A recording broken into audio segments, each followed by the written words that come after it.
We're at Rule 62 Studios in Bossier City, Louisiana, and this is the Grouch and the Brainstorm.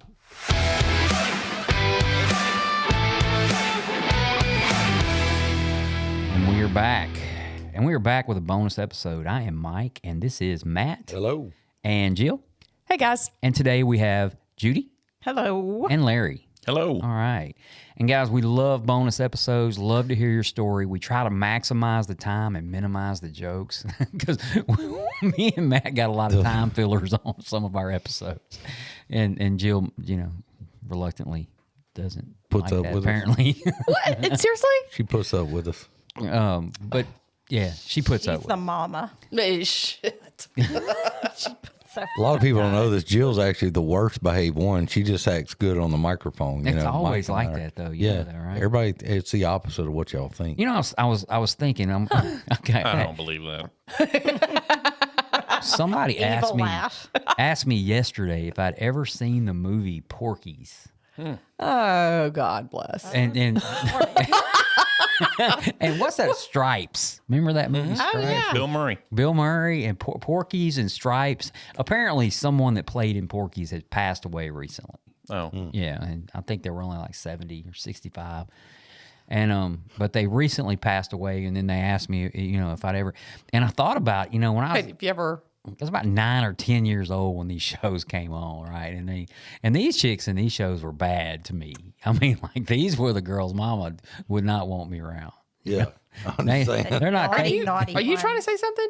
No. Oh. No. Now I got to go watch this movie. I've never heard of it. You never heard of Porky?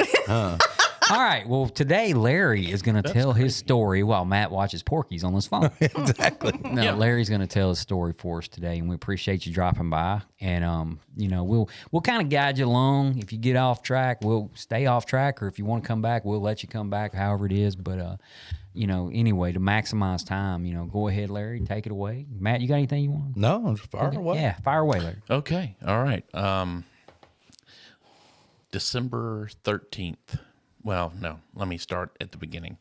So, I remember in my childhood, feeling very anxious, very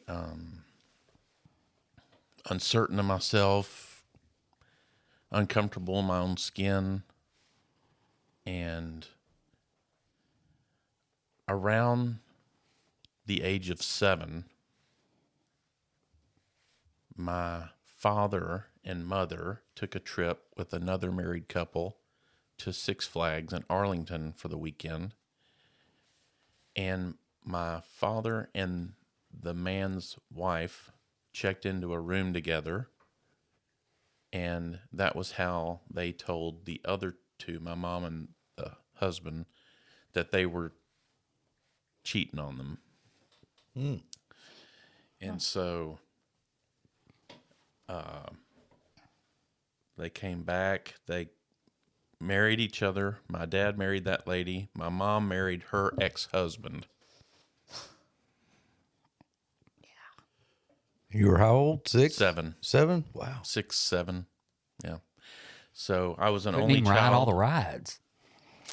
Yeah. Yeah, I mean, yeah. I don't even think they went for the rides. yeah. Right? Well, Wow. beg to differ. Yeah. I mean, did you get to ride the rides? I wasn't there. I wasn't there. Oh, I thought they took you no, to no, Six no, Flags. no. So, anyway, An adult getaway. yeah. So, So your mom ended up marrying the lady's husband. yeah. And okay, I got you. Yeah. I got you. And my dad and the guy worked together. Just keeps getting So better and better. yeah. So anyway, I was an only child, and then I had a stepbrother and stepsister, and then maybe a year later, they all got divorced. So I didn't have them as family anymore. And then my mom married another person, and my dad married another person, and so it was, kind of a crazy time growing up at that particular time, especially when you knew people were being dishonest or not telling you the whole truth, but you were supposed to tell the truth, and you'd get in trouble for lying, maybe at school or something like that.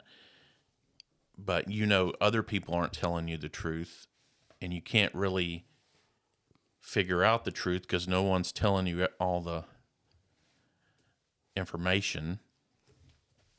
And so it was just very, I'll say traumatic. I don't know that Yeah, that's a I good really word. felt like I was in trauma or anything, but I remember it was very confusing. And so the first time I ever drank the way I wanted to drink was when I was about 12 years old, and I was already living in Illinois with my mom and my stepdad, and they took a trip to Germany, and my grandmother was there, and my just to give you a little background, my grandfather, who I never met, was an alcoholic. My uncles were both alcoholics.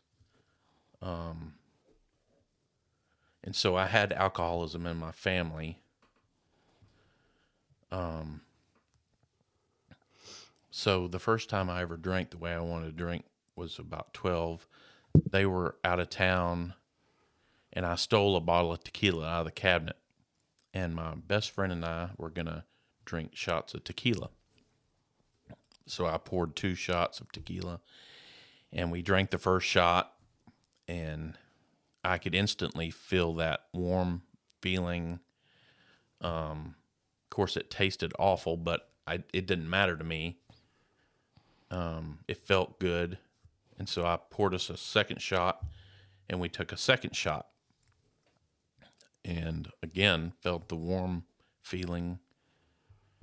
And then I poured us a third shot, and my best friend, he said, I'm good. I don't need any more. That's horrible. I don't want to drink anymore. And my thought was, great. That's more for me. So I drank the rest of the bottle. Yeah. You were how old? 12. Yeah. So The fifth? a fifth, yes. And minus 2 shots. And I remember That's a fifth. growing up, I remember blacking out and, of course, passing out in my bedroom.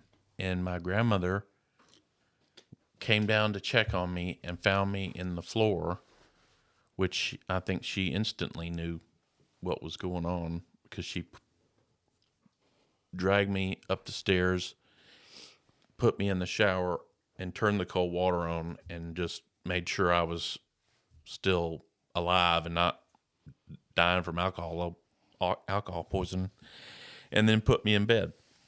And of course I was grounded and forever. But I just remember that very succinctly, like that was the first time I've ever drank the way I wanted to drink. And not only did I couldn't stop, but I didn't want to stop. I wanted to drink until I couldn't drink anymore. And I felt numb, and I didn't have to feel all those feelings that I felt back then. I grew up with a older stepbrother that I kind of idolized, and he drank quite a bit. And when we were together camping or at any kind of family get together, we would always get together and drink. And so that was kind of the way I wanted to do as I grew up and got older. And I remember in high school, like buying 18 packs or cases of beer or a bottle of this, or trying to, smoking marijuana or doing whatever I could get my hands on with the little bit of money I had available. But I was open to trying whatever I could do to change the way I felt. Shortly after high school, I went to 1 semester of college at Southern Illinois University at Carbondale, it was a big party school, big freshman flunk out rate. I went and took 4 courses and flunked all 4 courses, because all I wanted to do was drink and party, and so that didn't work out for me. And so I moved to Shreveport, Louisiana, or back because I was born here, and started working at a Walmart on Jewella Avenue and met my wife, Judy. Y'all known each other that long? Yep. 1991. That's the year I graduated high school. That's the year I graduated high school. I think it was 92. It was 92. It was 92. Anyway, started hanging out with some people there that like to go to Cowboys and BJ's Country and places Cowboys. like that. Yeah. I remember sneaking into a Cowboys. And Good times. yeah. Good times. And at that particular time, they were moving the drinking age around from 18 to 21 and back and forth. And you could go to one of those places and get your hand stamped that you were underage, but they would still serve you alcohol. Let you in. Yeah. And so I would drink a lot. And I remember I was living with my dad at the time, and he had told me, I know you're at the age you want to drink, and I don't mind if you drink, but just do it at the house because I don't want you to be on the road drinking. And the first time he bought me some alcohol, I bought a case of Miller High Life bottles, put them in the refrigerator. And the next day, we were on our way home, and I asked him to stop at the liquor store. And he said, "What do you need at the liquor store?" And I said, "Well, another case of beer." And he said, "Well, you have a case of beer." And I said, "No, I drank that last night." And he went, "You drank a case of beer last night?" And I'm 19 years old, and he's like, "Son, you got a problem." And I was like, "Yeah, I don't have any more beer." And so anyway, that came to a abrupt halt because he knew I had a drinking problem, and of course I didn't think it was a problem to me. That's just the way I wanted to drink. And so I pursued the people and the kinds of things where I could go and do that kind of drinking. So I think I was probably 20.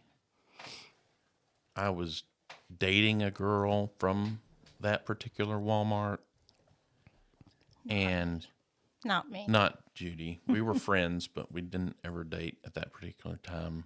And my dad was always in my business. He wanted to know, what I was doing. He didn't like the fact that I was dating a girl that was engaged to another guy. Well, Yeah, I think. They frown on that. That does create problems. Yeah. And it was like the first time I'd done that. And so, anyway, he was threatening to tell the guy about our relationship, and I continued to tell him to stay out of my affairs, and it was just really making me mad. And I grabbed his gun out of his closet, put a bullet in the chamber, and pointed it at him, and I told him to stay out of my business. And he walked up to the gun, grabbed it, pointed it down towards my leg. My finger was on the trigger, and it went off, and it took this part of his finger off and went in my leg. And I went to one hospital, and he went to another, and Judy actually brought me balloons and M&Ms Wow. that day. The old balloon and M&M trick. She was Yeah. going to get you one day. Yeah. Yeah. I should have seen the signs then. What caliber gun was it? It was a 38. It's a 38. So, anyway, Bullet go all the way through? That's a side question. Went in right through the skin, so I have a hole here and a hole here. Okay, got you. So, anyway, he and I had a love-hate relationship. We loved to hate each other.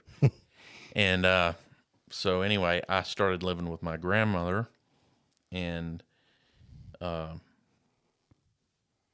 continued to work at Walmart, I think, for a little while. Maybe another year, maybe half a year. But, kept doing the same old crazy things.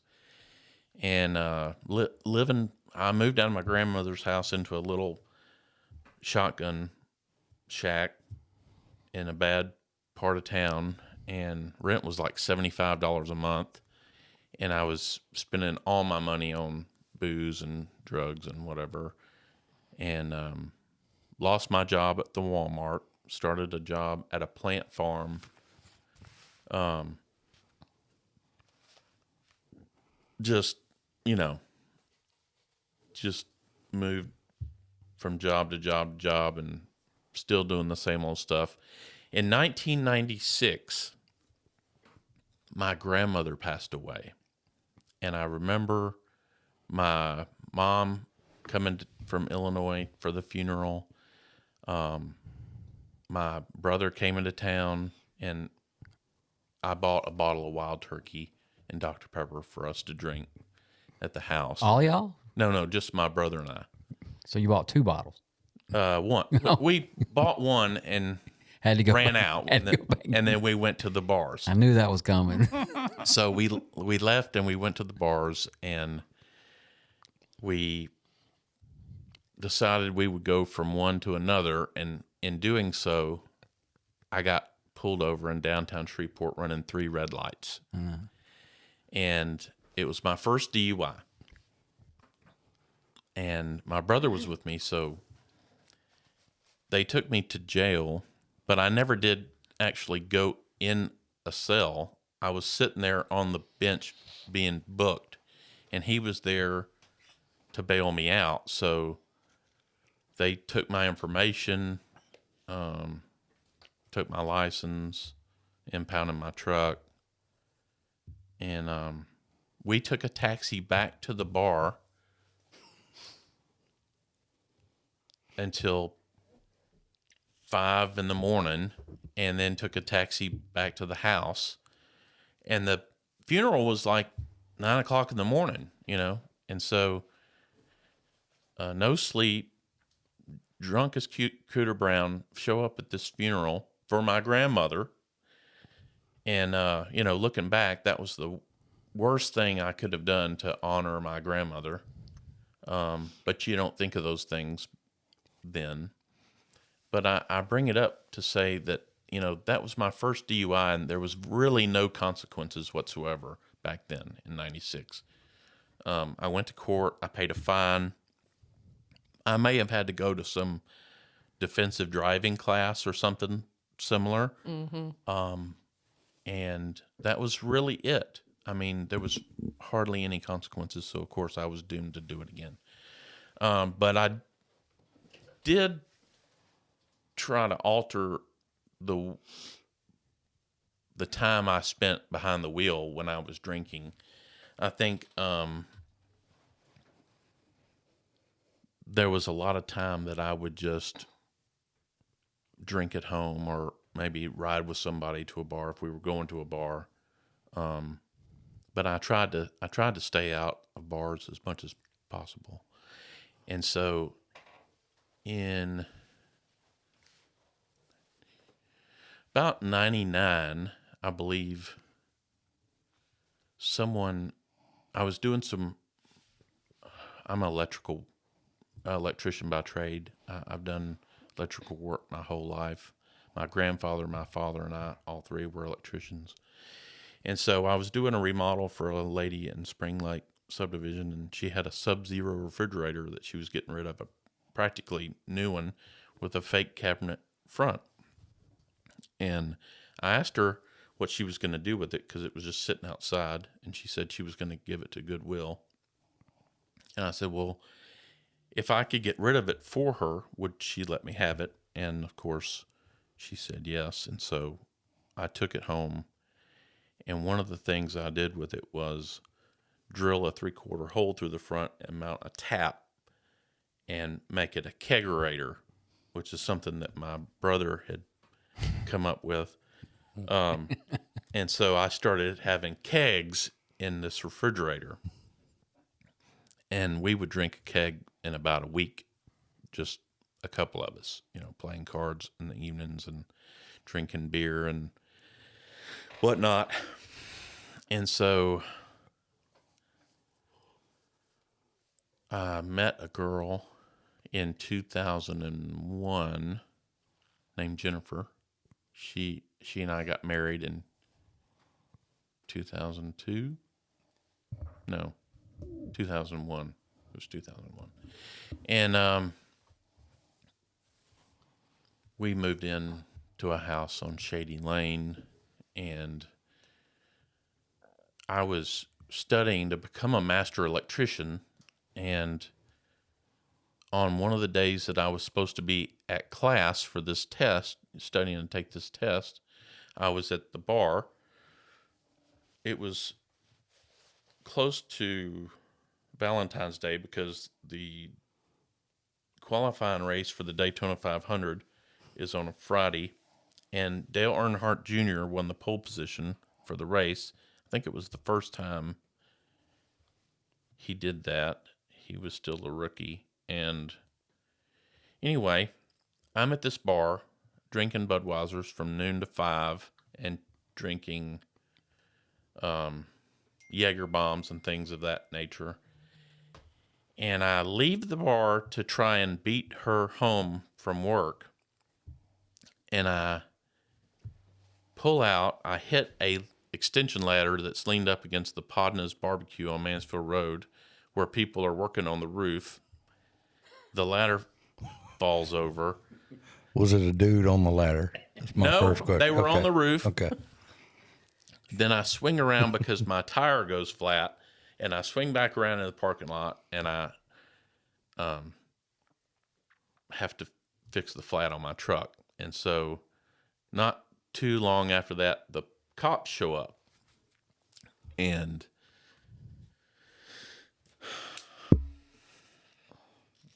the guys that were on the roof called the police because they couldn't get down off the roof. That's what I was waiting on that one. And They're probably drunk. the cops show up, and I'm thinking, okay, I'm not going to get a DUI because I'm not behind the wheel. I'm not driving. The keys are off in the, cup holder or whatever. And so they asked me, had I been drinking, and we had reports of you driving, blah, blah, blah. So I get arrested for second DUI, assault on a police officer, and resisting arrest. Because when the guy put the cuffs on, I grabbed his thumb with my hands in handcuffs and, twisted it out of socket or whatever. And so that wasn't probably the smartest thing to do. So this one comes with many consequences. 2 years probation, 90 days of picking up trash, or 90, what is it? It was like 3 months worth of picking up trash on the side of the road. 2 years, a breathalyzer in my vehicle, and my first introduction to AA. And so They make you go to mandatory meetings. they asked me to go to mandatory meetings, yes. And so I start going to the Highland Club, because they have the most meetings usually. And I'm looking at these steps on the wall, and they don't make any sense to me whatsoever. I'm halfway listening to the people, but I'm not really. I really don't think I have a problem. I just think if you drive drunk as much as I do, you're going to get caught. And so the odds just were not in my favor. If that ladder would have got out the way. I know, You know what I'm that saying? ladder had just stepped out of the way. Yeah. I wouldn't even be in this position. So anyway, second DUI, 2002, 2004, around that time. So, my wife and I decide, ex-wife, I should say, decide we should clean up our act and go the straight and narrow and try to do better. And so we start looking for a church, and we go to all different denominations and different places, and we end up picking a Pentecostal church that was on Hearn Avenue, which was close to where we lived, and she knew a really nice guy there. And so we just start going there. And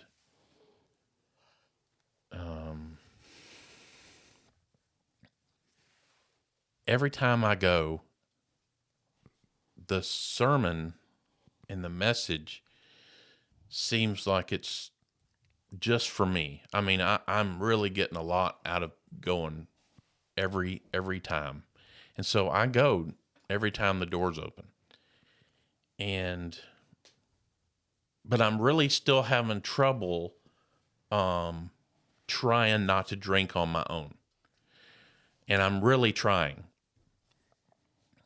And at one particular time, I remember a guy I worked with, he wanted to get some lunch at a bar. And while we're in there, he orders him a drink. And I remember saying, well, if he can order a drink, I can drink. You know, if he can drink a beer, I can drink a beer, no problem. And I try, and I just end up drinking more and more, and I can't quit. And then I remember another time a friend of mine coming by and just checking on me, seeing how I'm doing. And it's my old roommate, and he has a 6-pack, and he says, "You want a beer?" And I said, "No, I'm trying to quit." He says, "You can drink a beer." And I'm thinking, well, yeah, I guess so. So I drink a beer thinking I'm just going to drink a beer. And then I drink half the beer. And then we go buy more beer because I'm drinking all his beer, so I should replace it. And then before too long, I've drinking a whole case of beer. And, well, I thought you were quitting drinking. I was going to quit drinking, but we started drinking. Not today. And it was really bothering me. It was really bothering me. I was almost sick of myself. And the fact that I could not control something that I thought I should be able to have control over. And I remember one Sunday morning at church just going down to the altar and praying and asking God. And I remember saying this exact prayer. I said, "God, deliver me from the desire to drink, and I'll do anything you ask me to do." And that was an earnest prayer. I mean, I really did mean that prayer. And the following day, I was at work, and I got a phone call, a very bizarre phone call from a lady that was in ballooning. My father was a hot air balloon pilot, and I got a call from this lady, and she said, "Look, I need you to write this down. This is a girl that lives in Nacogdoches, Texas, where your dad's at, and this is her phone number, and she needs you to call him." And I called, and she said, "Your dad has locked himself in my mom's place of business, and the police need you to call him." And so I called my ex-wife, and I said, "Look, Dad's doing something silly again, and I need to go down to Nacogdoches for whatever reason." And I went and got her, and we drove down there. And my dad had committed suicide. He had locked himself in this lady's place of business and shot himself in the chest with a 38. And that day I didn't drink. And I remember at that time I had to tell my grandparents what happened. I had to tell my sister what happened. And I remember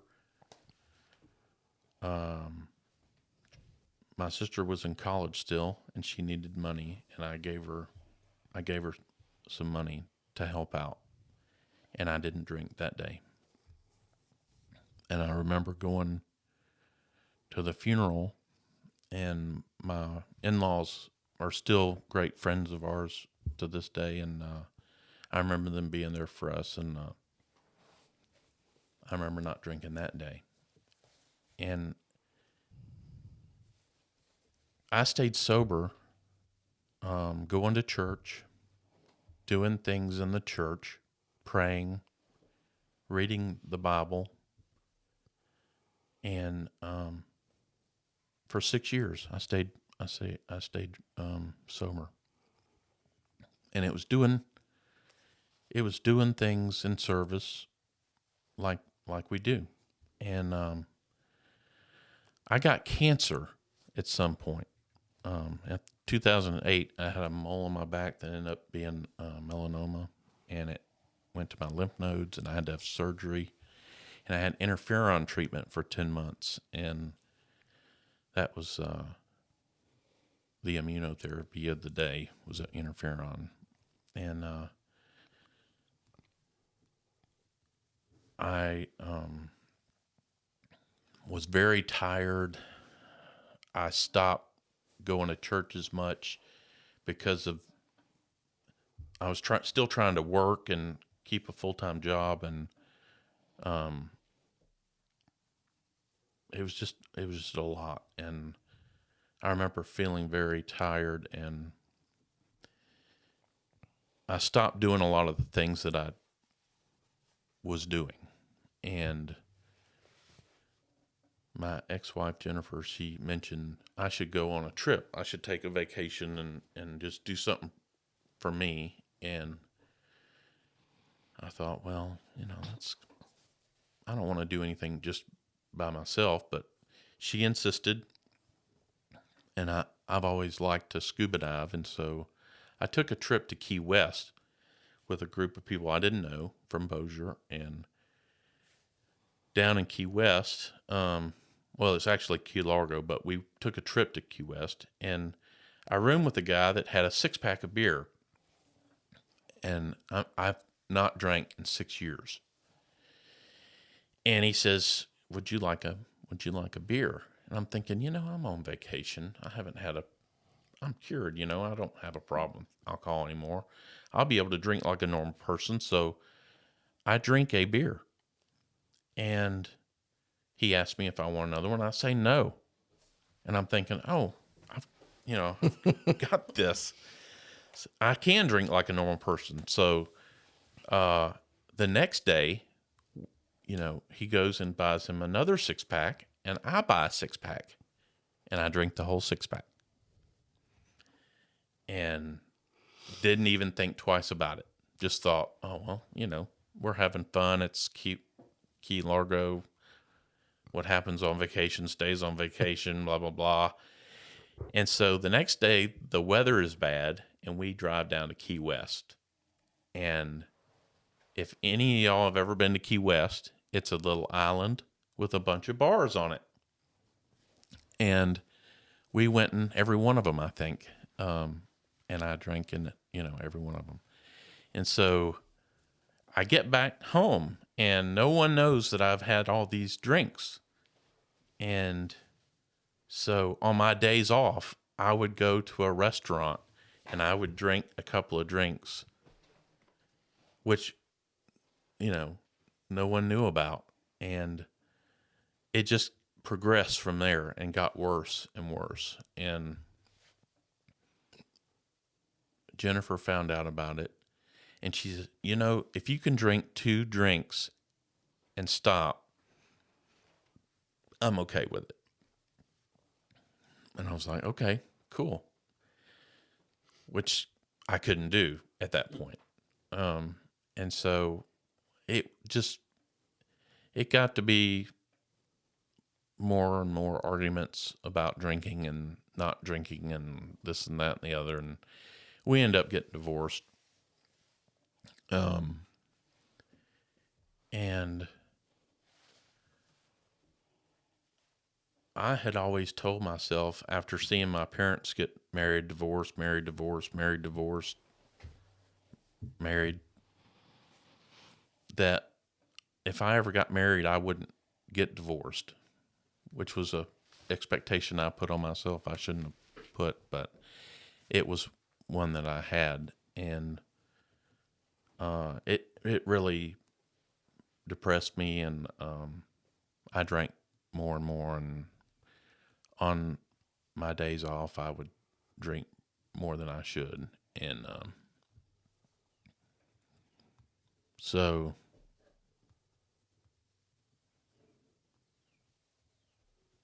December 13th, I had asked Judy, after getting reacquainted on Facebook, out Well, you actually for a date. asked me out For dinner. on December 6th Yeah. because of a Facebook post. But our date was December 13th. Yeah. And we talked we were every supposed day to for- go. Well, actually, it was the 14th. The night before was I was out. So you ask her out a week in advance. Yeah. And So I'm kind of like that. I'm a by appointment only. I get it. yeah. That's me. It was me. So anyway, the night before, I'm at a bar and I'm drinking more than I should, and I get pulled over and get a third DUI, and I'm in jail, and I miss the opportunity to go out with Judy. And so when I get out, I know I have to fess up, and I text Judy and say, I apologize for missing our date. I was arrested for DUI, and I hope you can forgive me, and yada, yada, yada. And you want to tell them what you thought about that?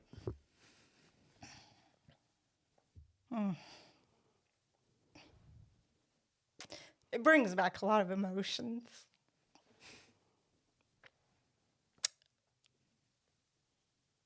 Just having people I've known with addiction issues, I had a great deal of compassion towards him. And at this time, I'll be honest with you, when he asked me out, I didn't see it as a date. It would be like if Mike, Matt, Jill, 20 years we hadn't seen each other. Yeah, you want to go out to eat? Catch up. Yeah. Makes sense. So, he had other motives. But, She's a cutie. But I had so much respect for him to be so brutally honest. And it wasn't so much the honesty to me, but the honesty he had for himself about owning up to his fuck up. Yeah. And I know how difficult that was for him to have that thought and to articulate it in a text, not knowing what my reaction would be. Could it be just a no reply? Could it be something very hurtful? He didn't know. But I just essentially I told him, I don't know who you have in your life to help you and be supportive, but some of the most important people that have ever walked into my life and to this day stay in my life are sober people from every addiction imaginable. And I just said, I'll be your biggest cheerleader. Not knowing what I was walking into. I just, yeah, I consider it God's intervention, that I felt like Larry needed someone to know someone was going to be supportive and understanding and respectful and not judgmental. And again, I didn't know if I'd ever hear from him again. I thought that might be it, but here we are. So in jail, I called my uncle, who was in AA. I knew he was sober 20 years. His name was Jack, and I reached out to him and I said that I was ready to go to a meeting if he wouldn't mind taking me. And so when I got out, I ended up going to my first meeting, and it was out in Keithville. I can't remember the name of the meeting.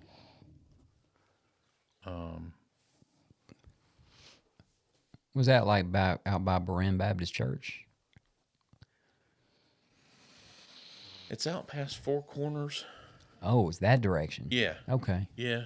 It's out past Four Way Corners. out. It's way out. Yeah. It was his home group, Yeah. and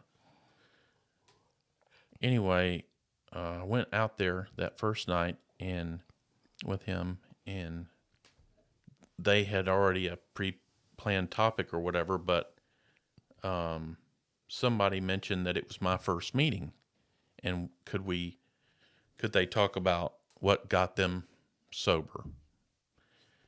And I remember exactly what they said. They said, you need to go to meetings. You need to go to 90 meetings in 90 days or whatever. I think I went to almost 120 in 120 days.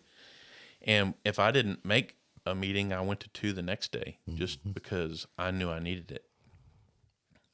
They said, get a sponsor. And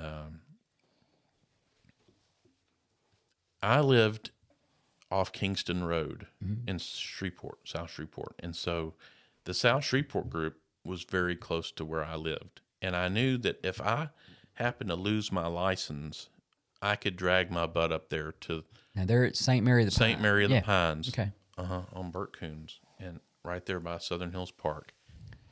And I knew I could walk or ride a bike or hitch a ride or something. I could get there 3 days a week because they meet on Sundays, Mondays, and Tuesdays.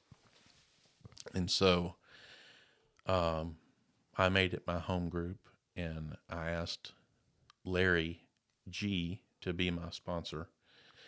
Is he still your sponsor? No. And so one of the first things that he asked me to do was pray, and he gave me a list of things that I could read and pray and call him every day. And so that's what I did. And, they say honesty, open-mindedness, and willingness are the keys to sobriety. And when I first got to AA and actually wanted to be in AA because the mandatory meetings did not work for me, I didn't even go to the majority of them.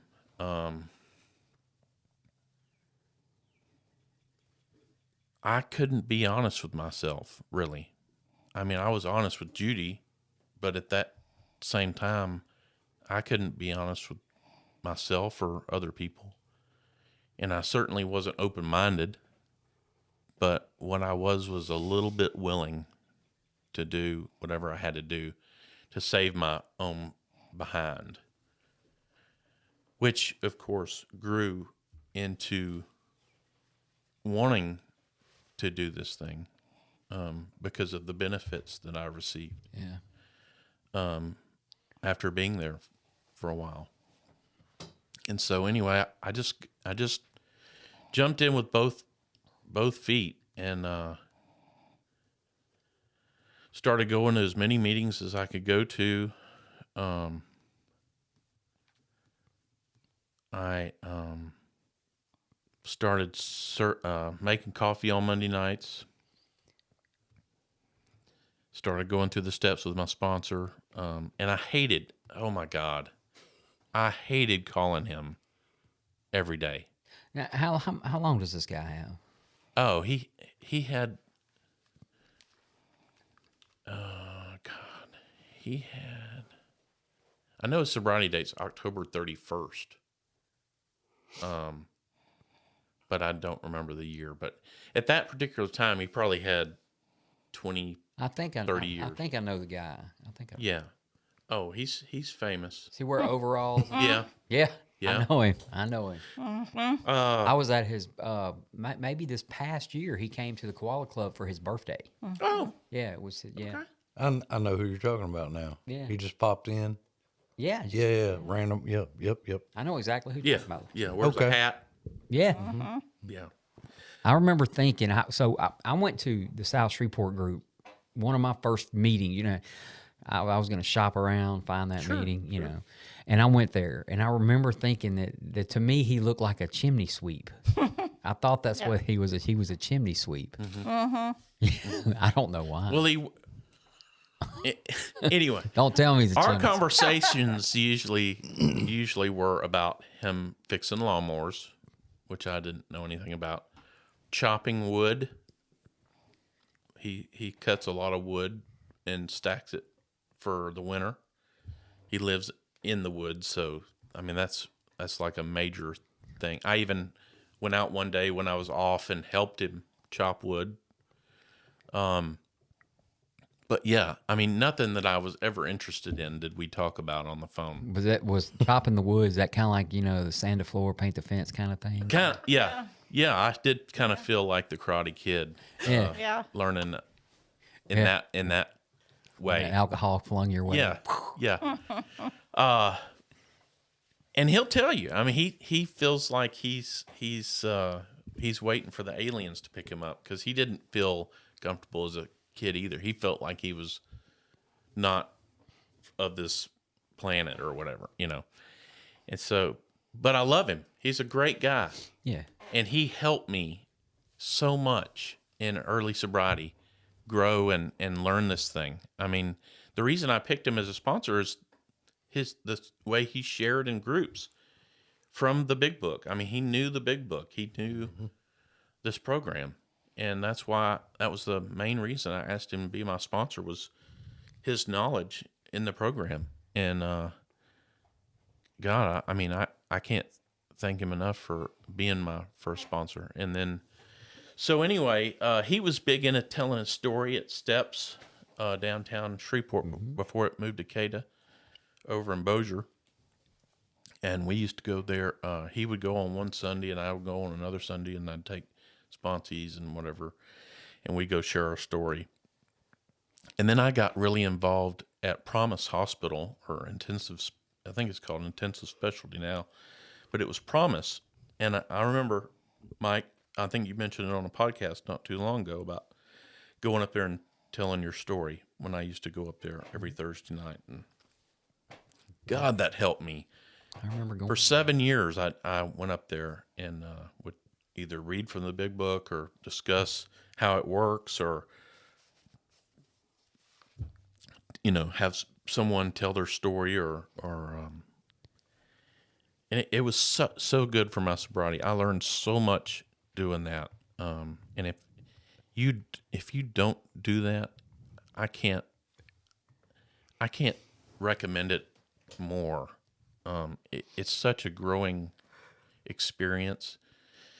I remember, I think I had 6 months or 9 months of sobriety, and the guy that I used to go up there with was going to be out of town, and he just asked me to go. And I remember being so nervous and praying on the couch before I went and said, God, you're going to have to do this because I don't know what I'm going to talk about for an hour. But I ended up going and letting God do the work. And I even told the people that were in there for rehab, I said, y'all are going to have to just help me over the next hour because I don't know what we're going to talk about, but I'm going to read some out of the big book, and I'm going to tell you my story and what I know about the steps I've taken so far. And before I knew it, the hour was over, and I felt so good that I did it. And I know Judy can tell you that I would call her when I got in my truck and started heading home from that meeting every night on Thursday night. I would call her, and I was so upbeat and positive and just had so much. It's a life-changing. It is. It was It's super a joyous life-changing. time for him. But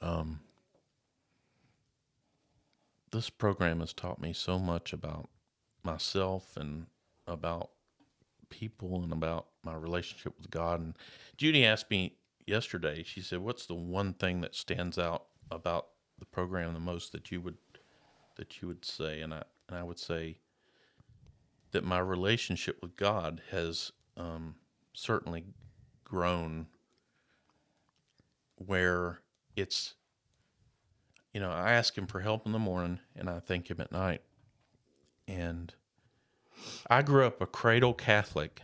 Someone called themselves that in a meeting, and I've adopted the term because I was born a Catholic in the Catholic Church, but we never went to church. Yeah. And then I was a disciple of Christ. We went to the Kings Highway Christian Church there on Line and Kings, and I was baptized there. And then we moved to Peoria, and we went to another Disciple of Christ church. And I was really involved in the church as a child, but then kind of got away from it as an adult, thinking that I, had that relationship, but I didn't really. I was more of a foxhole prayer guy or a Christmas list prayer guy, not the kind that I am today. And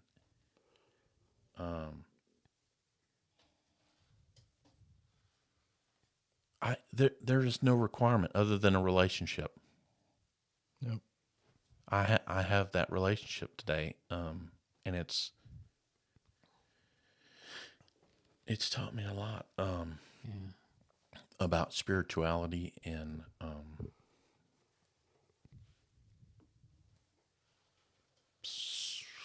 the service part is huge. And if I do things like I was telling you earlier, I do maintenance where I work, but if I think about that as a service job, and who I'm doing it for and why I'm there every day, it helps me so much with my attitude, to be positive and have a positive day and outlook. If I'm doing things in service to people, the people I love and the people that I work with and the people that I serve. Even people you don't know. Yeah, even Being people you don't a know. random stranger. That's the best part. When you just never even know who it is, what it is. You don't get that. You just get the part of, I did what I could, I think that's the good part of it. Yeah. To where it becomes routine. Sure. I'd just like to say this, and then that's really all I have. But if there is someone that's listening that needs to go through the book and the steps of AA, I would love to be that person to go through the book and the steps with. I don't have a sponsee at the time, but if anybody needs a sponsor, I'd love to do that. If you know of anybody, please give them my number. Okay. Sure. Guys, if y'all hear that, if you hear anything, reach out to me if you need a sponsor, or Matt, or the show at the numbers we give in the email, and we'll put you in touch with Larry. Isn't that early sobriety though, being around? I got 3 hours. That's just a different. It's just a different deal, and is. I'm around it a lot now, and it's like, man. And I kind of smile most of the day because I'm like, man, I was right here not long ago, and don't want to go back there, No. But it is very cool when you do put in, like you're saying, you know, where I've seen the fulfilling stuff in the program is you doing the maintenance at the place that you do it, and you go to a meeting a couple years down the road and somebody starts talking about, well, I was in that place and so, and you contributed to them being there down the road, you know, and that's kind of cool, and they never know it. And you know, that kind of stuff's pretty awesome. So, but. Well, guys, we appreciate you coming by, Larry. Glad hearing your story, man. It's the first time I'd ever heard it, I believe. So I'm going to remind everybody out there in the audience that we have an email address. That's bangbossier@gmail.com. That's bangbossier@gmail.com. And we have a telephone number, and that telephone number is area code 817. Hang on a minute. I always forget my number. Area code 817-988-2530. And you can call and leave a voicemail, or we can hook you up with Larry if you need a sponsor or just someone to talk to. You know, just that's Absolutely. always that for some reason, man, that 1,000-pound phone, you know. So this is somebody that you may not even know, right? So no excuses on that one. Right. So, but from anyway, appreciate you guys dropping by. Always glad. Hope you come back and see us. Absolutely sometime would. soon. And for the whole gang here at the Grouch and the Brownstone. Brownstone. Yeah, way Mr. off. Brownstone. That's a Guns N' Roses song. All of us here at the Grouch and the Brainstorm. We've been at Rule 62. We're in Bossier City, Louisiana. We will see you next time.